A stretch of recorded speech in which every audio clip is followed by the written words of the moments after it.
Next month. Hey, some bad news for those of you who are about to indulge in some Christmas toy shopping, because it seems that toys are it's quite astonishing, the most recalled consumer good in Europe, with actually children's clothes not far behind. And a creatively titled bit of legislation called the EU Toys Directive has added to the scrutiny of the industry, and companies are basically finding it increasingly hard to comply, something which I would imagine is putting them in Santa's bad books this year indeed. Look, let's get more. Farzad Henareh is a European Manager Director of Stericycle, ExpertSOLUTIONS, which basically advises companies on product recalls, right? Farzad, great to have you in the studio. Before we talk about some of the issues here, when we talk about recalls, what are the problems with some of these toys we're seeing?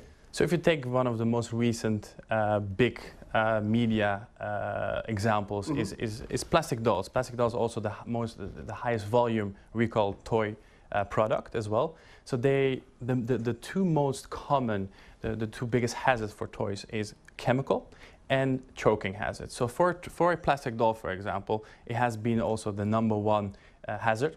Is the chemical, basically the material that the product is made so of. It's hazardous if they like suck on it, bite on it, or flammable, is it? Or? It's in some cases flammable. For plastic dolls, it's been hazardous when they suck on it, right. and it's been basically through a chemical process it's been produced.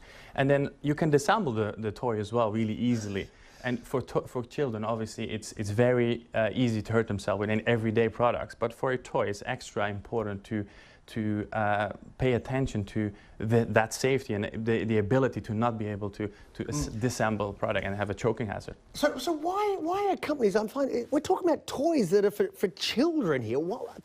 Some people around the world be watching this may be astonished, but why are companies having problems complying with the law, the legislation, the rules? Well, I would like to say we publish a quality index every quarter across all industry. What we see in this quarter is a really high volume in toys. The reason why we see this happening in specifically the toy industry is not because the regulation is not in place. Actually, the regulation has been taking effect in 2011, but we see a change from the manufacturing source being in China, shifted to Eastern European countries and other Eastern Asian countries. And these countries have to actually still to speed up to these regulations. So they're playing catch up, basically, correct. Are they? Correct. Wow.